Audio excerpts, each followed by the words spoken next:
Imagine you're an artist. Maybe you're a painter, or maybe a drummer, or maybe you're a cam operator, or the greatest physicist of our time.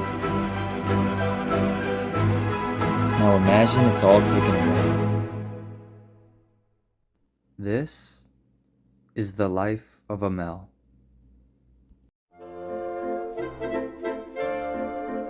Amel is a middle-aged French artist who was diagnosed with motor neuron disease. Because of this, he is very depressed and grumpy all the time, which is only amplified by the fact that he can only communicate through his eye movements. He knows that the disease guarantees an abrupt end to his life, so he spends his days drowning out his thoughts by watching TV. On the other hand is Amel's younger sister, Agnes. Agnes is the yin to his yang and has a very jubilant and playful personality. She has a much more positive outlook on life and treats Amel in a way that breaks the barrier between them, which is the disease. Agnes arrives at Amel's home in the morning after a week-long business trip. She is saddened by the sight of many of his old paintings collecting dust, and Amel slouched over in his wheelchair watching TV. She ends up deciding to take him out of the house, and they end up going to a park that he hasn't been to in a long time. As Agnes pushes Amel through the park, he is hit with dozens of flashbacks of the different paintings he crafted there. This ensues a montage where we watch Amel in his prime, dabbing his brushes and filling his canvases. The montage then takes a turn for the worse when the disease starts to progress in Amel's body, first immobilizing him, then preventing his ability to execute his techniques, and eventually taking away the strength to hold his paintbrushes. This brings the montage to a halt when Amel then sees a child drawing by a bench. This reminds him of when he was young, first finding his passion for art and drawing whatever his crazy mind could think of. The child then walks up to Amel and hands him the drawing, a depiction of the park with Amel and his sister amongst all of its beauty. I was inspired to make this film by many different pieces of media.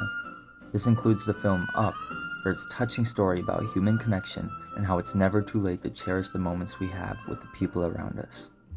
The film The Theory of Everything, for its deep dive into a life with motor neuron disease and how it can affect the patient's outlook on life and relationships with loved ones. The game Detroit Become Human, specifically the storyline with a disabled artist named Carl and his relationship with his android that takes care of him. And finally, the shows Breaking Bad and Better Call Saul, which depict a man being forced to communicate in irregular ways due to his paralysis. Ever since taking Paul's cinematography classes, I have loved the idea of each frame being a painting, so I want to treat the visual style of this film that way, taking inspiration from actual paintings and also inspiration from the film At Eternity's Gate, which uses color and contrast in a way that makes the screen pop just like Van Gogh's paintings. But of course, the reason this story matters to me, and why I think it should matter to you too, is because in this time where political tensions are high and conflict is everywhere to be seen, we need more stories that uplift and encourage people. Stories that remind us about the beauty of life and its many wonders to behold. And I aim to try and accomplish that with L'Art de Vivre. Having the art of life being how humans have a choice on how to live their life, and how we are capable of facing and overcoming challenges as tough as these life-threatening diseases.